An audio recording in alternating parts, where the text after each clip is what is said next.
محمد الغزالي عندهم داعية، هذا المعتزلي الأشعري المخربط المخلط عندهم داعية إسلامي كبير، الذي ما ترك سبيلا للطعن في السنة إلا وسلكه، وقد هلك وأراح الله الإسلام والمسلمين من مثله.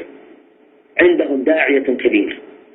وكذلك الترابي الذي قد التصق بطنه بالتراب فنجس بطنه التراب، عندهم داعية ومفكر إسلامي عظيم، وإن كان عليه بعض الأخطاء.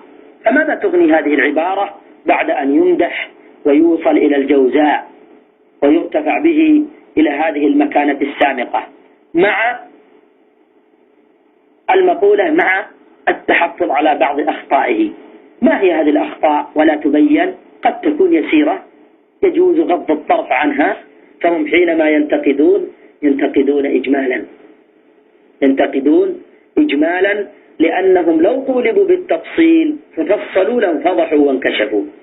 سيد قطب عندهم مجدد، وللأسف مجدد، وأنا عنيت هذه الأسماء باستثناء الترابي للرد على مجلة البيان الكاذبة التي جعلت في يوم من الأيام حسن البنا مجددا من المجددين المعاصرين، وأرجو أن يبلغهم هذا الشريط.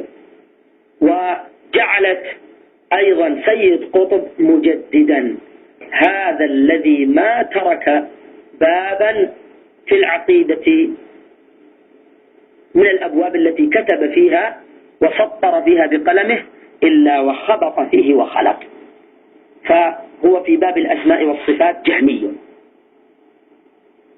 يكفيه إنكاره لاستواء الله على عرشه. في 7 آية من القرآن صرح ربي بالاستواء على العرش جل جلاله. سيد قطب ما يثبت له الاستواء ولا في مكان واحد منها، ينكره. وعنده الاستواء هو الهيمنة والملك والقدرة، تآويل المبتدعة وتحريفاتهم، فهو في هذا من أهل البدع.